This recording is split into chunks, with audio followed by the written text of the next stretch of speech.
Welcome to the Check Your Head podcast, Mental Health for Musicians. I'm Mari Fong, your host and longtime music journalist and life coach for musicians. And this is part 2 of the interview with the Bloody Beetroots and Sir Bob Cornelius Rifo. We have again Melanie and Anthony Clark of the Amazing Clarks. Welcome again to the show.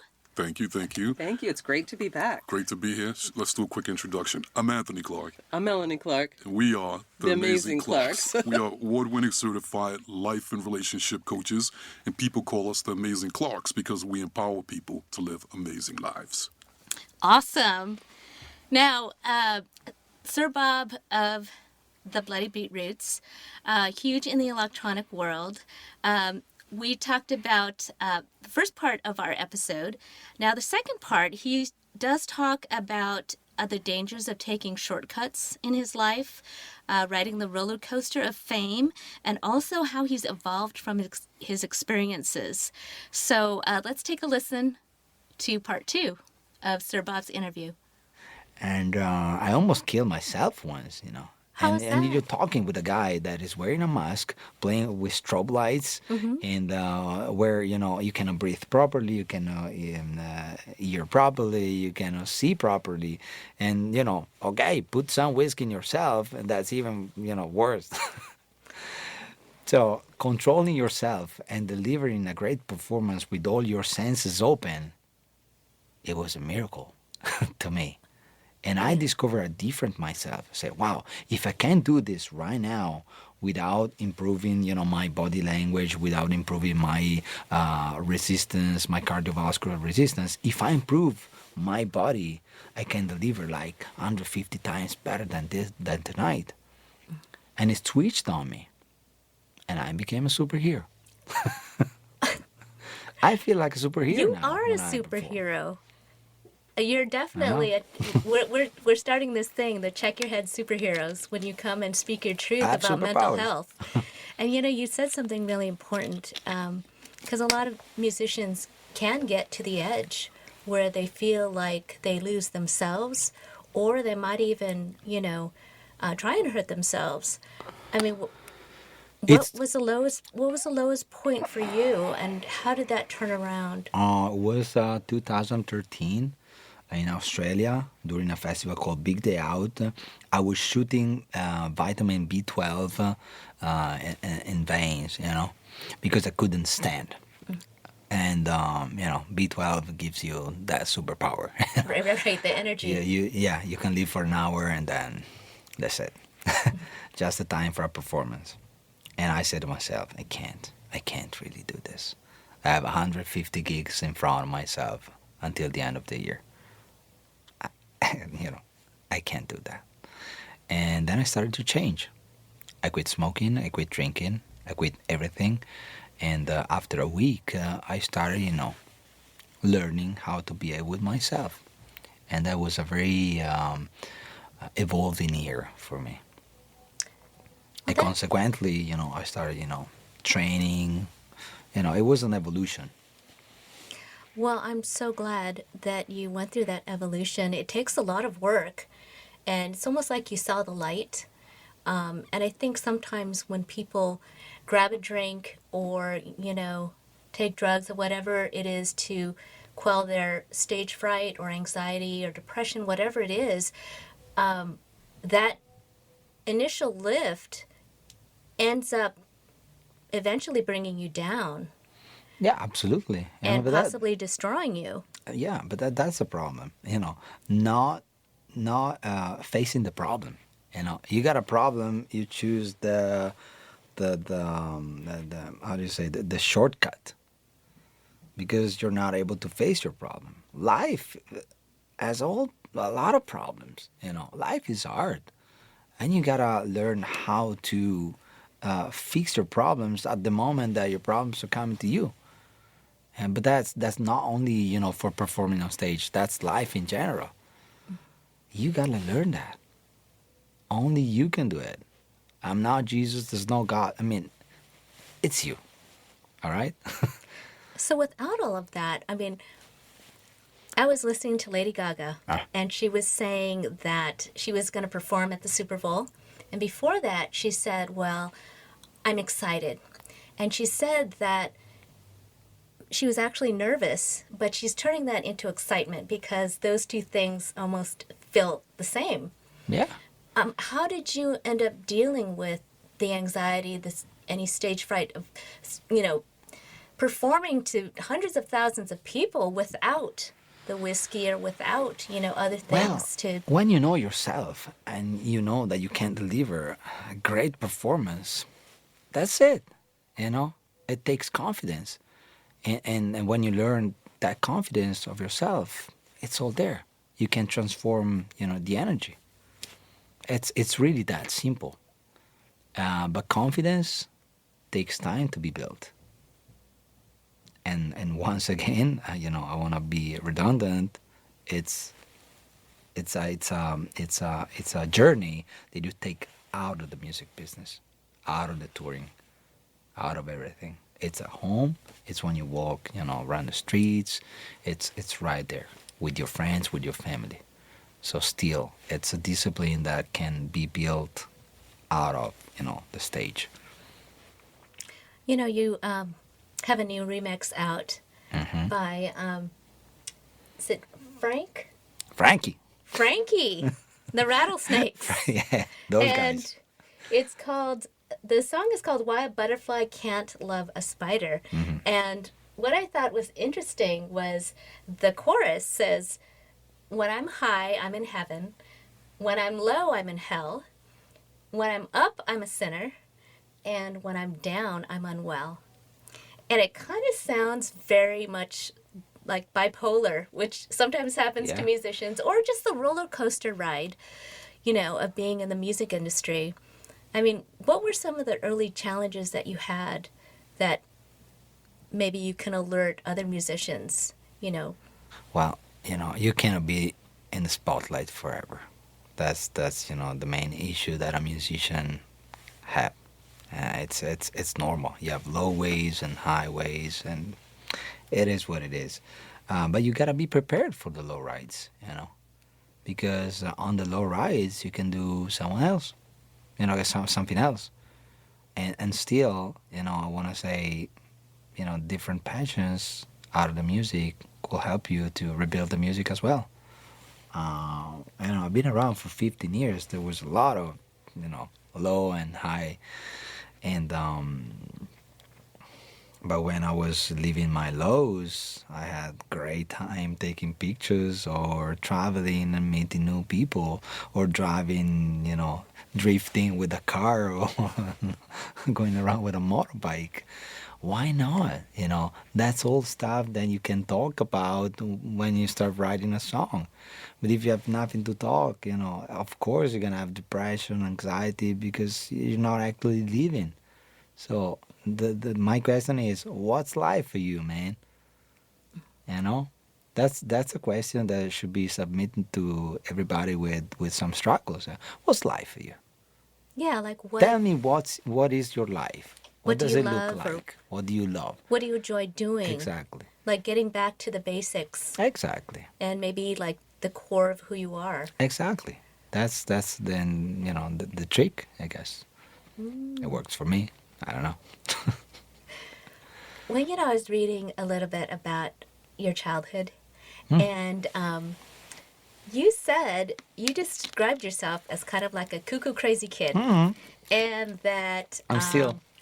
okay, and that you had to move schools. Maybe you got into, I don't know if you got into trouble. Can you think of why did you describe yourself as that? I mean, what were some of the things that you did or said That define me a cuckoo crazy guy? Right. We need the stories. We need I think I was, in search for my own language. And I couldn't really interact with the other kids because I was an introvert, first of all. I was super shy. I was looking for something. And that something came out when I started learning to play guitar. And I said, oh, this is probably my language. And then I started learning drums to say, oh, this is probably another language that I can use. And then I started playing bass and singing jazz music. And I expanded and learned how to, express myself differently. And I think I was cuckoo just because I was looking for something, We're all different. We're all different. And I'm still looking for something, honestly talking. I'm still evolving, As long as I'm vertical, I want to evolve, There's nothing that's going to stop me on doing that. What kind of photos do you take? I'm really curious because I that love sounds like people. a big part of your life. I love people, so I love taking black and white portraits, And that's something, I forget a lot because with my kind of lifestyle, one day I'm in New York, the other day I'm in Seoul. And I forget. I forget a lot. So I use photography as a tool to remember. So whenever I meet, someone that is as like a character or something that attracts me, I have to take a picture of that. Oh, so it's sort of like almost like a diary of It is. people that you meet or It places is. that you've gone. Exactly. In fact, in what's that? In March next year, I'm gonna do my first exhibition in Milan, and the exhibition has 3 different themes, like people of the Beetroots, places of the Beetroots, and future memories. So that's gonna happen. That's exciting. Yes, it is. And do you think that's going to be a big part of the next chapter of your life that's coming up? I think so. Because it's the first time that I'm doing something professional out of the music business, trying to create a new life for the Bloody Beetroots. Bloody Beetroots is music, yes, but Bloody Beetroots is also photography. You mentioned Jay Buchanan of Rival Sons. My good friend. And, I worked for Sirius XM Radio, and we had a show at the time, and they were just coming on the map, and I loved their music, this old classic rock sort of feel and, great live show. But what surprised me is that when Jay Buchanan came on the show, he was very zen. He was almost like Yoda. That's how I felt. He's a guru, man. Yeah, like a guru. And it was just a wonderful surprise. And you said that meeting him was, kind of changed your life. Yeah. And I'm wondering how did he do that? Okay, so I'm Italian. My use of the English language is a little bit crazy, as you can understand during this podcast. So I cannot express myself fully in English. Jay can. Okay, so we were at that time when I met Jay Buchanan. He was on tour with Black Sabbath, and he knocked the door of my house in Silver Lake, saying, "I'm Jay. I'm here to work with you." Say, okay, and that's the first time we met, and he had that kind of guru, aura around him. It's Jay. You say, whoa, what's going on here? Who is this man? He's amazing. So we started writing because at that time I divorced with my wife and had this super struggle inside me. I couldn't tell anyone. I couldn't even tell Jay how I felt. But Jay read me and he brought out everything out of me. And he started writing what I was thinking. So it was a life-changing experience. Say, wow, man, really, this is all inside me, and you're putting all on lyrics. It's amazing, and in a way, he curated me. Oh. He saved my life because he put everything out there, and it was that those feelings were not in me anymore. Really? Yeah. So he was able to kind of tap into what you were feeling and put it into lyrics that maybe you weren't able to express because the English. The English. The cranky English. I think you're doing pretty good. Thank you. And then so that was kind of miraculous in a way to be able to have that on paper and getting it so well. Absolutely. And so that was part of the music that you did together. Yes. And, you talked about how you're starting to put lyrics into the music because you do want to express yourself in words. And how is that? Is that progressing, or how is that evolving? It is evolving. I cannot say anything right now of what's gonna happen between Jay and I, but it's definitely evolving in a big way. You know, you had, in 2017, you had a cap that you wore that said no on it. Oh yeah. And sure. one thing you said was that a good career is made out of more no's than yeses. Absolutely. How do you get to that point where you're creating boundaries and saying no? Because I think a lot of musicians that are up and coming, they feel like they have to say yes to everything. Yeah, they want to please everyone, you know. But the truth is, people like you and people hate you. That's the thing. You cannot please everyone, you know. And saying yes, it's a way to bring the people that hate you to please them. Does it make sense? You gotta say no. You gotta say no, because if you don't say no, you don't evolve. So No it's is a also, form of evolution, I guess. well, it's kind of standing your ground and standing up for yourself first. Yeah, and you need to be a stand-up man, you know. You have your behaviors. You stand up for yourself. You cannot be a yes man all the time. That's bullshit. Mm-hmm. You know.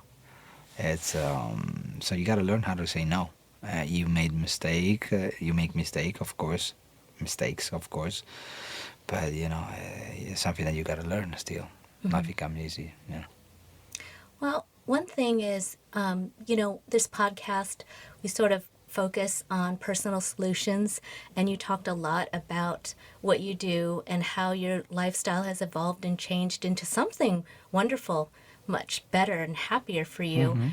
Mm-hmm. How would you suggest a musician reach out for help if they are having like a mood disorder or any struggles with anxiety? Well, first of all, reach out to your friends, talk, because talking is a powerful tool, and we all can do that, pretty much.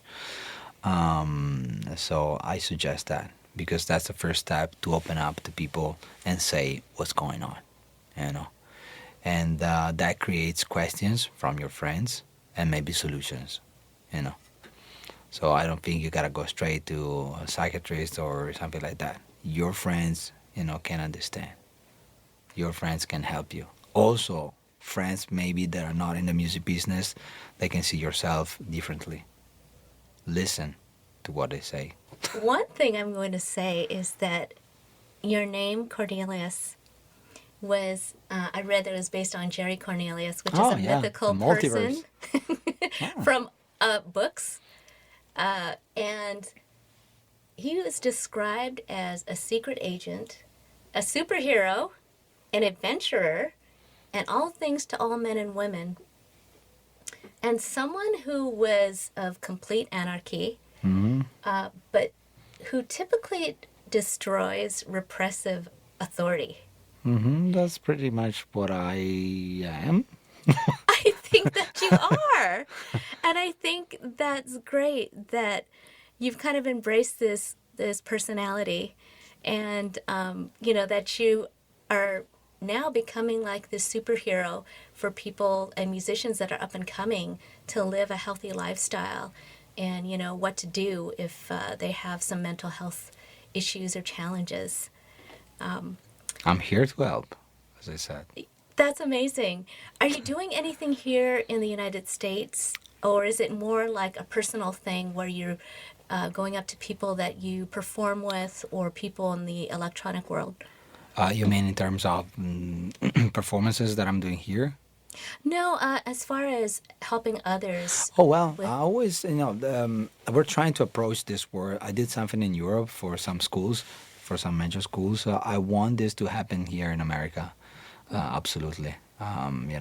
It's I know this is happening pretty often here in the United States. So, we're just opening up. Bob is available to talk. Call Bob, and Bob will tell you the truth. And I'm so glad that you are doing this because it's so needed. and the fact that you came on the podcast to tell your own story. Thank you so much. Thank you, guys. Thank you. And you do have the remix from Frank Carter and the Rattlesnakes. Frankie. Please check that out. You also have a new tune called Zoning from Zoo. Yes. So everyone check out bloodybeetroots.com to get the up-to-date information. Is there anything else that you would like to say? Oh, yeah. Buy the merchandise. Buy the merch. That's awesome. I'm going to buy the merch. Please. There's a nice t-shirt saying, I'm Bob from the Bloody Beetroots. Oh, there you go. Thank you so much. My pleasure, guys. Thank you so much, Sir Bob.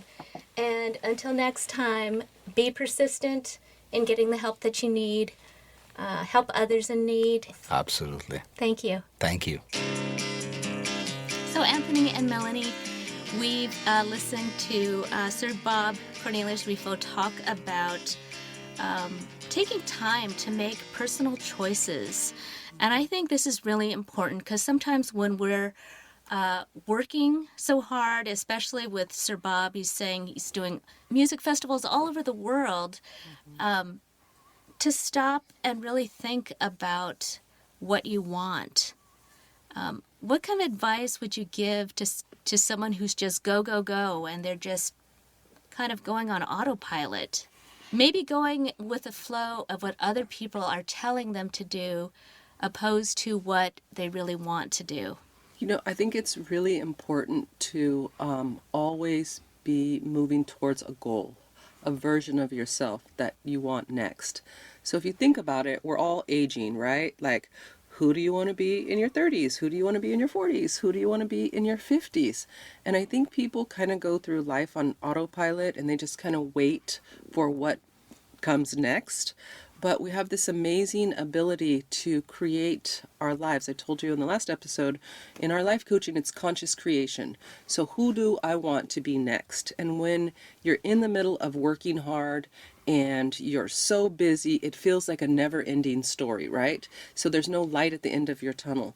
But if you have a 5-year plan and a 10-year plan, and you know who you want to be and what you want to happen next in your life, it gives you the full fuel and the energy and the excitement to keep going, because you know when this ends, then I'm going to go to that next thing. And I think especially in the entertainment industry, it's like riding a wave and just trying to hold on to that wave for as long as you can. And when it crashes, it's painful because you don't know who you are next. But if you have a plan, and when I finish riding this wave, I'm going to get off my surfboard and then I'm going to go build a business, or I'm going to create a family, or I'm going to travel, or whatever you're going to do. You know what you're working for. No one just wants to work and they don't know when they get off the ride. Exactly.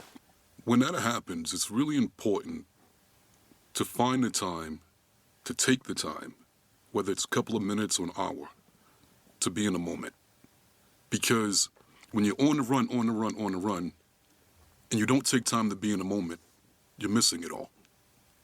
And the future is an illusion. The past is an illusion. The only thing that's real is right now, right here, in the moment. This is where the money is.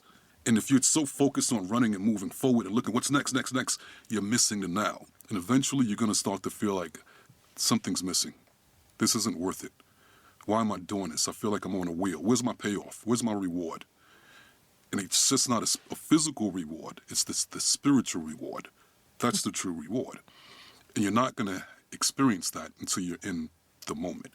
So whether you have to take the time to have a cup of tea, whether it's take the time to take a shower or bath or listen to some the music you love, or to sit outside in the trees and nature. Nature's a great way to get in the moment and tap back in. Appreciate the tree. Appreciate the leaves. Appreciate anything that you can, because appreciation brings us in the moment, and that's where the nutrition is. That's where the good stuff is. And then it'll fill you back up.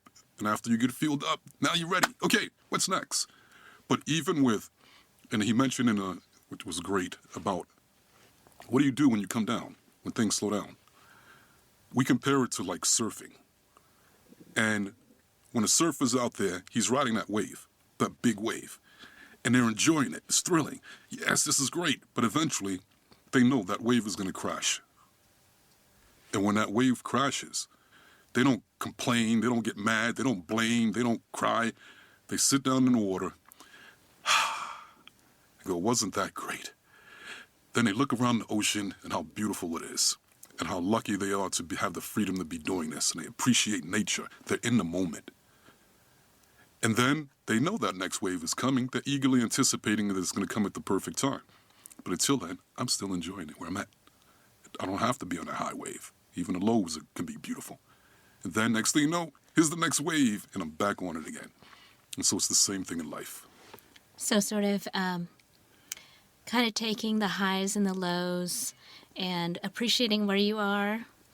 You know, you mentioned nature, which I think is something that is there for us all to quiet our minds. I know that when I go out, take a walk around the block and look at the beautiful trees and the sky and the weather, and I'm with my dog, I seem to get the best ideas. And I never intend on getting these ideas, but I think that's when my mind is relaxed to get that inner intuition and listen to that inner voice that's kind of guiding me toward what I should be doing next. The other thing I learned was, and it was through coaching, taking the time to make a plan. And you know, that time might just be 15 minutes to sit down with a piece of paper and write down, okay, what are a couple things, what are some things I want to do for the year? What are some things I want to do for the next quarter? What's something that I want to do this month? And making it fun. I would like draw, you know, a picture of myself or something in the middle and just little circles around me on things that I want to do. And the funny thing is that when I do that, I look back at it, let's say the next month, and I find that I've done those things. And it just kind of goes into your self-conscious. And when I also learned to just, I take a little, just a tiny postcard-sized piece of paper. I might write 2 or 3 things down that I want to get done for the day. Even things like that, and checking it off. It makes me feel good. It makes me feel like I'm progressing and I'm kind of focused on what I want to do with my life and with my day and with, you know, my month. And it's very simple, but I think sometimes, like you said, we get so caught up with our work that we don't even take the 10 minutes to stop and plan a little. You know, one of the reasons why that walk feels so good and you're able to come up with ideas, or when you write stuff down, you're able to feel good about it, is because we have, on average, 70,000 thoughts per day as human beings. And only a certain amount of those thoughts are going to get through our conscious filter into the subconscious mind. And we create stuff that goes into the subconscious. So that's 70,000 thoughts per day, which 90% of those thoughts are coming from external sources. TV, radio, people, all this stuff, we're being bombarded. So that thing that you want to happen, or you like, that thought that you want to, that you're searching for, it's competing with all of that. And only a selective few are going to get through that conscious filter into the subconscious mind and help you to create it. So that walk, enjoying nature, is getting rid of that 70,000. The majority of that 70,000 is fighting for your focus. And you're able to focus on what it is that you want, then you can hear the subconscious. You can tap into it. Or writing it down. By writing it down, you're consciously blocking out the other stuff, the noise. And that stuff is actually going to your subconscious, into the spirit, which then feels great. Like, I can feel it. I can see it. I feel successful. I have movement. You know, Sir Bob does talk a lot about evolving from his own difficult experiences. And you also talked about hopelessness and getting to a point where you feel disconnected from people. And people do suffer from depression, which oftentimes, even if you're depressed and you're surrounded by family and friends that love you, you still feel disconnected. In fact, it's hard to even feel during depression. What sort of advice would you give to somebody when they're at their lowest point, just to get to the next step up? The pet detective, what's his name? Jim Carrey. Jim Carrey. Yeah. Jim Carrey had a perspective on this that was amazing, dead on. And he was saying that depression is really when basically that ego that originally jumped in to solve an issue, but it never really had the issues to solve, like I talked about earlier, doesn't really solve it. We become this facade, this character that we invest all this time and energy into how we look and how people perceive us and how we want to, but it's not real. And then after a while, we get tired of this facade because who we really are, we feel like we're smothering it. We're not expressing that. So he was saying that depression, being depressed, is a deep rest. Deep rest. So that's why people that are depressed will sleep. They don't want to do anything because in a way they're going, I don't want this character anymore. I want to be someone different. I don't want this facade. So if I had to say one thing that they can do is to find gratitude and appreciation, just one little bit about life, about where they're at. You don't have to solve everything, but find some degree of gratitude and appreciation, because appreciation is love in its smallest and most concentrated form. And the more you appreciate something, the more you'll like it. First of all, you'll feel relief. Then you keep doing it, you'll learn to like it. And if you keep doing it, you'll learn to love it. And if you keep doing it, you'll fall in love with it. And so it's little incremental steps. But it starts with finding appreciation. You know what? Maybe you're not the old you used to be. Maybe you're not able to be out there having fun and being healthy and working out. But you're alive. You're alive. There's lots of people right now that would kill to be in your shoes. There's people, the babies and children and old people. Start with that. Well, you did mention something called deep rest. Oftentimes depressed people do feel so tired and they don't want to do anything but stay in bed, which brings me to the topic of burnout. I find that musicians, even when they're doing something they love, if they're doing too much of it, or if they don't take a break, or if they're on this high adrenaline for so long, your body ends up just shutting down. And burnout is a real thing, and depression can be a result of burnout. What are some of the things that you could suggest for people to try and prevent burnout? One of the things that people can do to prevent burnout is to implement a regimen of self-care and just have awareness of it and take it. I love that Sir Bob said the people that are managing musicians just want to make money, so they will drive you into the ground and then toss you aside when they're done with you. So you have to have the foresight to say, I'm going to incorporate some self-care. I'm going to take some days off. I have to have this because I can't perform at my highest level. And, you know, we all in our society are working really hard and moving really fast, and we'll take on a million things. And I love that he said the word no. You have to say no. You have to be able to say, no, I can't do this. No, I'm tired. No, I need to rest. And really taking care of yourself and having that as part of your schedule, getting sleep. I know musicians have a hard time coming off of that high energy, so it's hard for them to sleep. So learning to meditate, creating the sleep that they want. There's actually a way to do that. And again, most people don't understand how their minds work and their energy and their bodies work, so they don't know how to do these things. And when it comes to people actually getting burned out and being depressed, what happens when we're sleeping? Our body repairs itself. Our mind's repairing itself. I really don't understand why people say people sleeping is a bad thing. Oh, you're sleeping all the time. I have been awake for a long time and fighting for a long time. Your body's helping you to repair itself. And you have to make self-care a priority. And that means stepping away from what you're doing, having other interests, reading books, learning about yourself. Like, that's self-care. We just went to a conference and I loved this.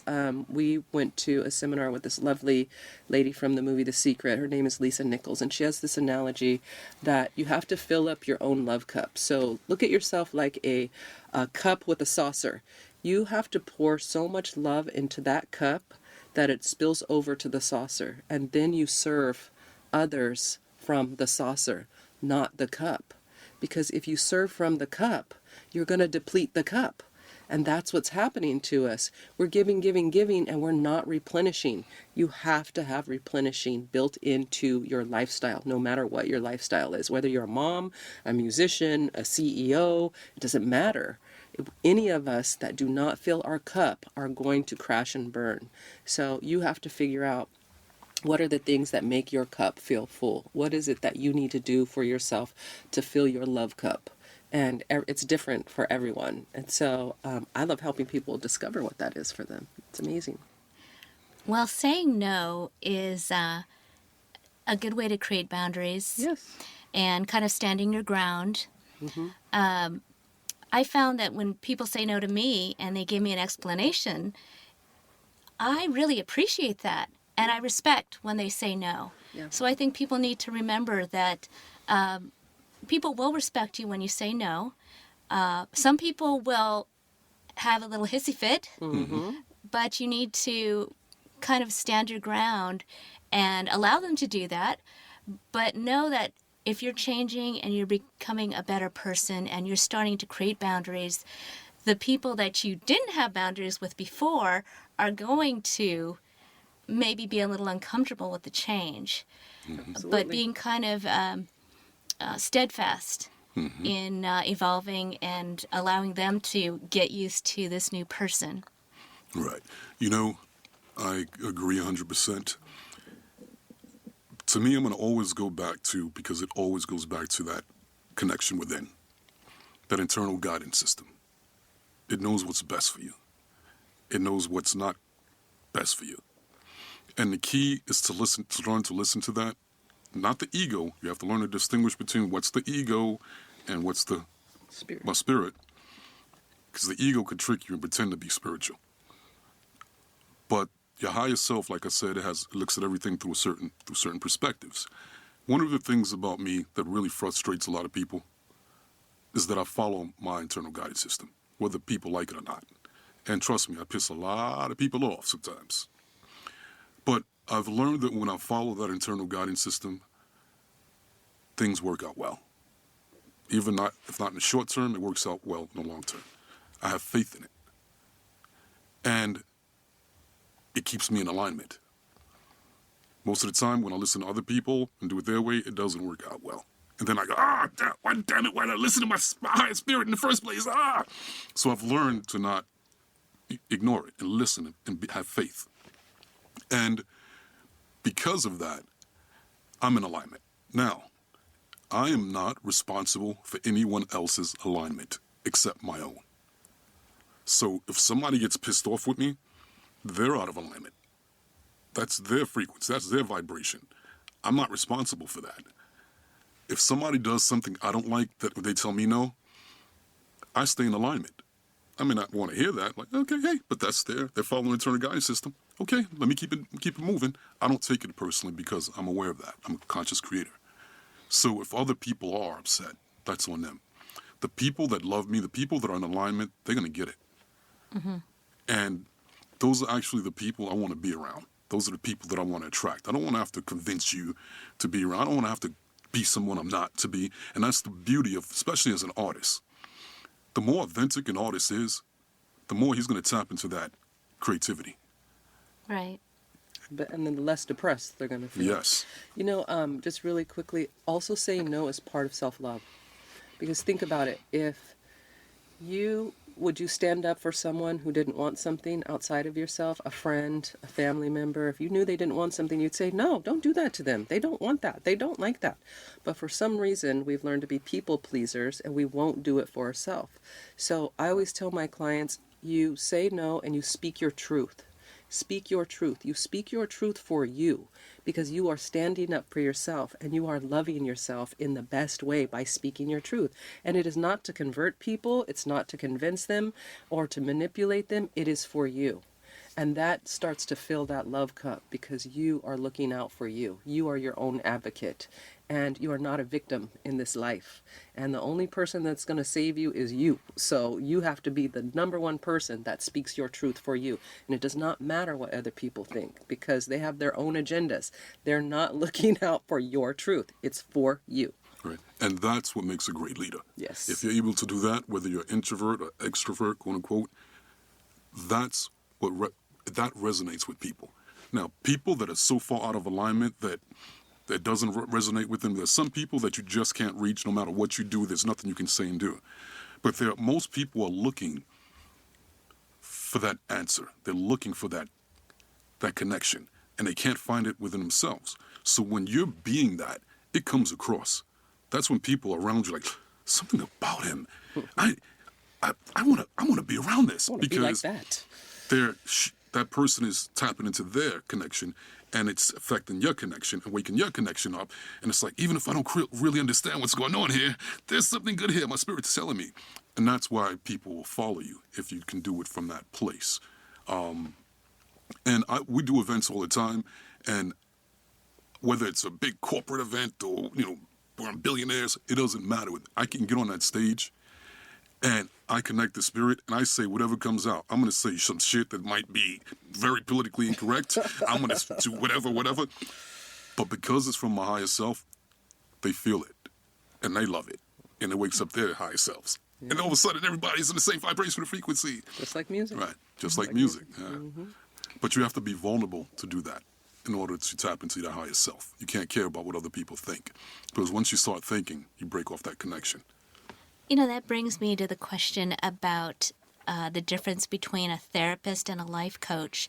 And I've been to a therapist and I've also been to a life coach, but I wanted you to kind of explain to people what the difference is and, what to expect if they decide to get into any kind of coaching. You know what? There are different types of life coaches, and our brand of life coaching, we teach people conscious creation. We are very interested in law of attraction, brain science, quantum physics. We're really loving and supporting people and empowering them to use their thoughts and their emotions and their minds to attract what they want to attract in their lives and to create the lives that they want. And we are vulnerable. We share our pain, our struggle. I've been depressed. One of the reasons I got into personal growth and life coaching was I went through a lot of pain and struggle in my life. And I was in a really dark place, and I just started asking my spirit, how do I get out of this? And I started attracting the things that I needed, and I learned about myself and how my energy worked and how my mind worked. And then I just wanted to share it with other people because it's like, this is a way to get out of that, right? And I was so excited about it. So because we open ourselves up and we share our experience and we have so many different perspectives to help people, that's what we do as life coaches. Therapists don't tend to do that. Therapists have some really strict guidelines. They actually don't give advice. They just ask you questions. You're supposed to kind of figure it out for yourself. They're not allowed to share anything personal about themselves. So there's kind of a feeling like they're on this, they're above you and they're just kind of watching you and you're taking in the information and you're just kind of sharing it. But in what we do, and I love this, we literally love our clients. Our clients are family. They're our friends. We have clients having babies right now. Like, we're getting ready to go visit we're doing the baby tour to visit all these wonderful babies that our clients are having. And life coaches are here to guide you through the challenges that you're going to have for your life. And you have to understand there's no getting it done. You're never going to get to the place where you wake up one day and you're like, I have it all figured out and nothing's ever going to hurt me or make me sad, but I'm going to learn through life coaching how to manage those highs and lows. I'm going to have processes I can use to manage my energy, to attract what I want, to show up as my best self, to continue to grow into who I want to be and not live life by default. So that's our brand of life coaching. I can't speak to all life coaches because some life coaches are just going to give you goals and say, kind of push you and hold you accountable to those goals. But we're more about empowering people. We don't want to keep them forever. We want to give them tools. Go use the tools. Come back to us when you need us. The next time you feel like you need some more new tools. And we just love and support people. We've helped so many people attract things that they desperately wanted in life and didn't think they could have it, and we showed them how to have it, whether it's happiness, whether it's a partner, whether it's more success, financial, or whatever it is. We're very honored. We know that this is our purpose in life. We're guides. Yeah. Now, what do you do? I know musicians often can have mood disorders, depression, anxiety, PTSD, and so many different things which are part of life.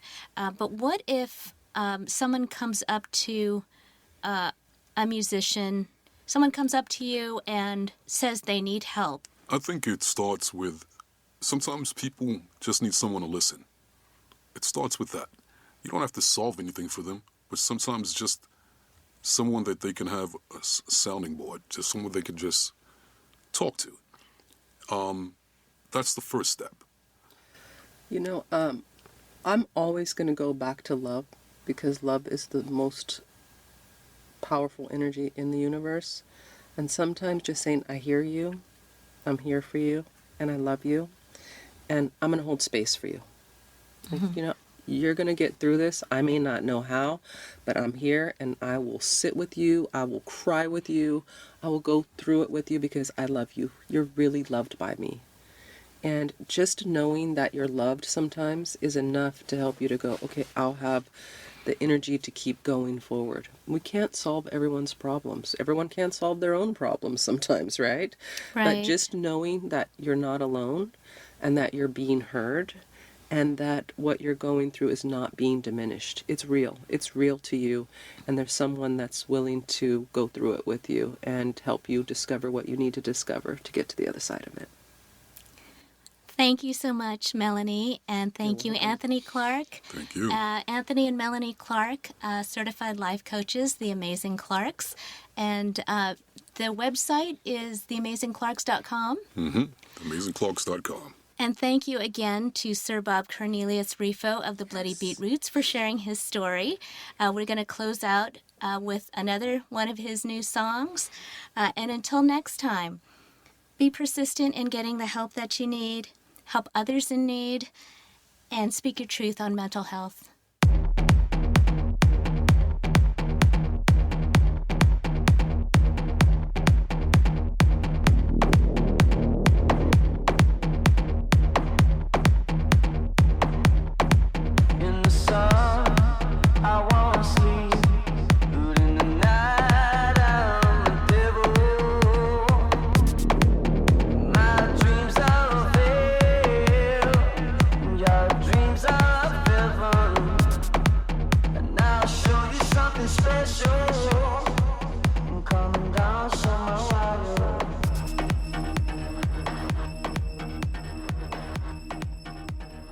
Check Your Head is kindly supported by Sweet Relief Musicians Fund, Lemon Tree Studios in Los Angeles, and other kind donors and sponsors. Visit checkyourheadpodcast.com where you'll find more resources for mental health. And please subscribe to our podcast, especially on our Patreon page, where we've got all kinds of gifts and goodies for you. Also, find us on social media on Facebook and Instagram.